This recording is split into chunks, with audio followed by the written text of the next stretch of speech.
Today we're exploring how in our relationship with God, respect is prerequisite for genuine love. If one studies Torah and performs a commandment with love alone, then it's not termed service of a servant. Service is something that needs to have that prerequisite of respect, of awe, of fear, before we have that, that feeling of love that we all want. And God also wants us to feel that love, but it needs to have that baseline of awe. So there's two mitzvahs we have in Torah. And shall serve out of 10 the Lord your God. So that's using the word serve.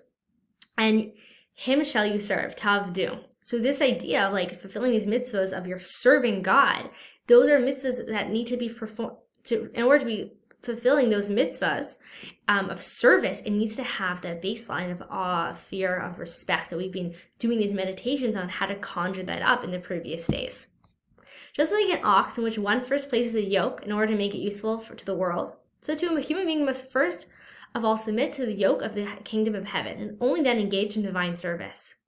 And if this submission is not found in him, holiness cannot rest within him. Zohar. Meaning, we can be creative, we can be profound, we can be spontaneous, we can be bold, we can really be ourselves, but how can I really make sure that I'm going through and being my true self when I'm first given over to God's will?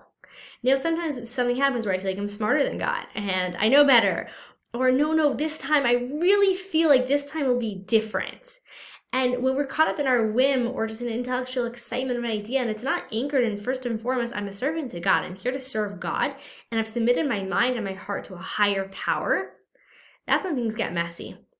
So recently I've really been exploring Shais Taub's book on recovery. And what he says there is just really this idea of alcoholism is self-help and AA is God help.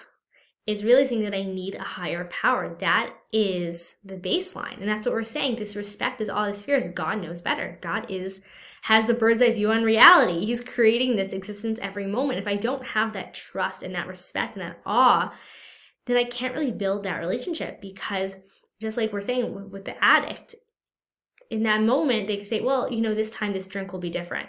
Or, this sin, or in our case, it's more like, in this, this sin, this isn't really going to hurt me. Or this time I know why it's important to do this sin over this mitzvah. And therefore, when we're getting caught up in our mind and we don't have this Kabbalah's ol, this yoke like this ox has of no, I'm here to serve my maker. Therefore, my intellect can fall into a dangerous place and my heart and my emotions can lead me to dangerous places. We're not saying you can't use your mind and your heart. It just needs to be once I've accepted that yoke, then I'm fully free to use it in the way I want to use it. Just like once an addict is free, they can really be themselves, but I need to have that baseline of a higher power in my life first. Zohar teaches about two levels of service that must be present.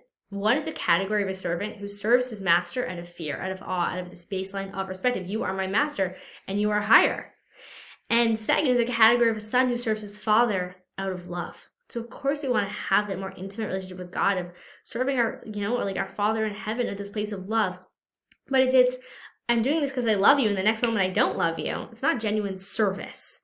And therefore we need to have that baseline of awe, of respect before we can reach that love. And then therefore when we do, it'll be the most genuine, authentic, true love that will carry us to greater heights than what we can even imagine. Thank you for taking the time to explore today's Tanya together.